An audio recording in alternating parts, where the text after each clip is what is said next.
Hello friends, very very good morning. Welcome to study Niketan में आज हम करेंगे 21 अप्रैल 2020 के बेस्ट करंट अफेयर। तो आप पूरा वीडियो ध्यान से देखिए। वीडियो पसंद आया तो वीडियो को लाइक कीजिए। अगर अभी तक चैनल को सब्सक्राइब नहीं किया है तो सब्सक्राइब भी कीजिए।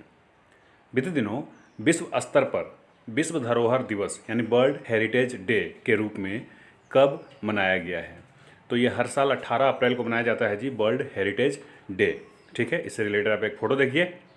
विश्व विरासत दिवस 2020 का थीम है shared culture, shared heritage and shared responsibility, यानी साझा संस्कृति, साझा विरासत और साझा जिम्मेदारी है। कुछ और जानते हैं इसके बारे में। International Council on monuments and sites ICOMOS ने वर्ष 1982 में 18 अप्रैल को विश्व धरोहर दिवस के रूप में मनाए जाने की घोषणा की थी, जिसे 1983 में यूनेस्को की महासभा द्वारा अपनाया गया था। यूनेस्को का गठन 4 नवंबर 1946 को हुआ था, जिसका पेरिस फ्रांस में इसका हेडक्वार्टर है जी। ऑड्रो अजोलो इसके महानिदेशक हैं। अब आइकोमोस के बारे में जानते हैं। इसका भी हेडक्वार्टर पेरिस फ्रांस में है और इसकी स्थापना 1965 में किया गया था। अध्यक्ष हैं आइकोमोस को तोशियुकी कोनो।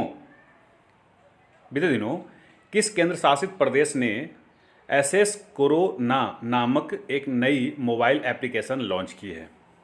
तो ये दिल्ली सरकार ने किया है जी, एसएस कोरोना नामक मोबाइल एप्लीकेशन लॉन्च। ठीक है, दिल्ली सरकार ने सभी अधिकारियों को कोविड-19 हॉटस्पॉट इलाकों में घर घर जाकर सर्वे करने के लिए नई ऐप एसएस कोरोना का इस्तेमाल करने की सलाह दी है।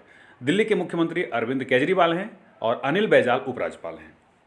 बीते दिनों किस देश में स्थित भारतीय उच्चायोग ने कोविड-19 issues, challenges and way forward यानी चुनौतियों पर आगे का रास्ता तैयार करना के विषय पर एक वर्चुअल गोलमेज कोविड-19 बैठक आयोजित की है? तो ये अपने देश ने किया है ब्रिटेन के साथ जी। ठीक है ना, ब्रिटेन में किया गया है और ये फिकी द्वारा, फिकी मतलब भारतीय वाणिज्यिक और उद्योग महासंघ, ये भी एक मतलब पूर्व स्वतंत्रता पूर्व एक संगठन है के साझेदारी से आयोजित किया गया था जी।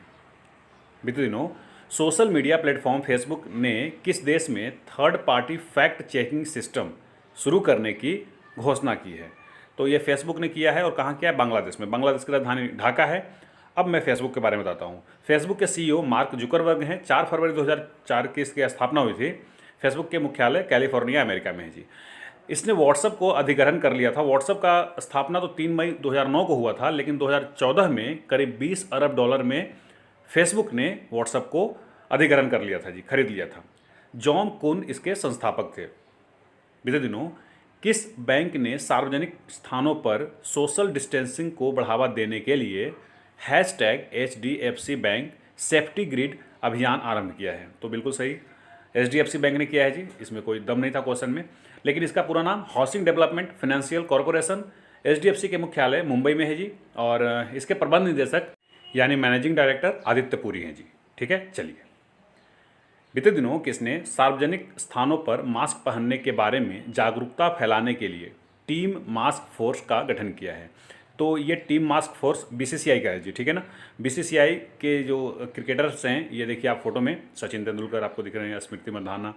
इस में एक वीडियो बनाया गया है जिसमें विराट कोहली, सचिन तेंदुलकर, सौरभ गांगुली, स्मृति मंधाना, रोहित शर्मा, हरभजन सिंह, हरमनप्रीत कौर, वीरेंद्र सहवाग, राहुल द्रविड़ और मिताली राज को मास्क पहनने के महत्व के बारे में दिखाया गया है।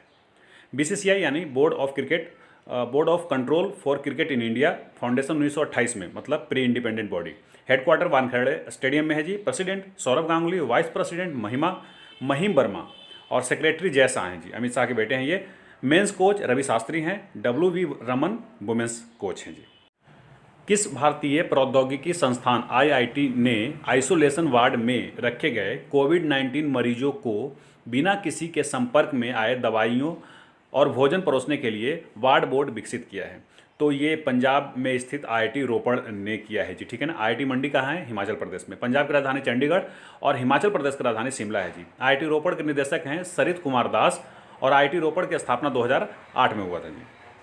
बीते दिनों किस संस्था ने कोविड-19 कीटाणु शोधन प्रक्रिया को सक्षम बनाने के लिए 2 नए उत्पाद automatic mixed based sanitiser dispensing unit और यूवी सैनिटाइजेशन बॉक्स एवं hand held UV device launch किए हैं। तो ये लॉन्च किया है डीआरडीओ ने जी, ठीक है ना। डीआरडीओ के बारे में जानते हैं। इसका पूरा नाम आपको पता है, defence research and development organisation है। फॉर्मेशन 1958 में हुआ था। बलस्य मूलम विज्ञानम इसका मोटो है जी। चेयरमैन जी सतीश रेड्डी हैं, ठीक है ना। चलिए आगे बढ़ते हैं। बीते दिनों किस मोटर कंपनी ने ब्रिटेन के सबसे प्रतिष्ठित स्पोर्ट्स मोटरसाइकिल ब्रांड नोटन का अधिग्रहण कर लिया है? तो ये अपने देश के है टीवीएस मोटर कंपनी ने, ठीक है। टीवीएस की गाड़ी आप जानते हैं, ये नोटन है जी, और बहुत ही पुरानी 122 साल पुरानी कंपनी है। इसको टीवीएस ने 16 मिलियन पाउंड में अधिग्रहण कर लिया है, ठीक है। कुछ दिन पहले जैगुआर का नाम आया था, उसको किस भारतीय कंपनी ने अधिग्रहण किया है बताइए? बीते दिनों किस केंद्रीय मंत्री द्वारा भारत की अमूर्त सांस्कृतिक विरासत, अमूर्त मतलब इंटेंजिबल, जिसे हम छू नहीं सकते, कल्चरल हेरिटेज की राष्ट्रीय सूची जारी की गई है? तो ऑफकोर्स ये सांस्कृतिक मंत्री हैं जी प्रहलाद सिंह पटेल। इनके पास स्वतंत्र प्रभार है, ये राज्य मंत्री हैं लेकिन इनके पास स्वतंत्र प्रभार है। स्वतंत्र प्रभार क्या होता है आपको पता है, मैंने इस पर वीडियो बनाया था, आप देख सकते हैं आई बटन पर क्लिक करके। बीते दिनों किसके द्वारा लिखी गई पुस्तक shuttling to the top the story of PV Sindhu का विमोचन किया गया है?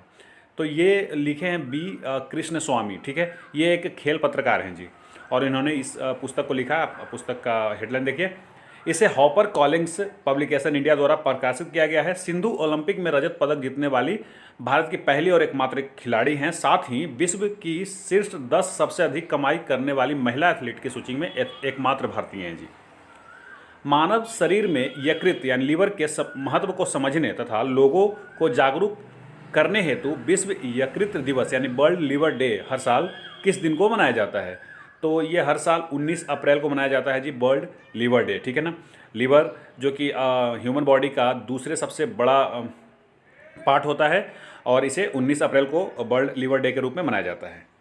चलिए आगे बढ़ते हैं और लेंगे जवाब सवाल 362 के। बीते दिनों कौन सा राज्य कोविड-19 मरीजों और क्वारंटाइन्ड लोगों की इम्यूनिटी को बढ़ाने के लिए एलोपैथी और आयुर्वेद का प्रयोग करने वाला देश का पहला राज्य बन गया है? तो ये राज्य गोवा है।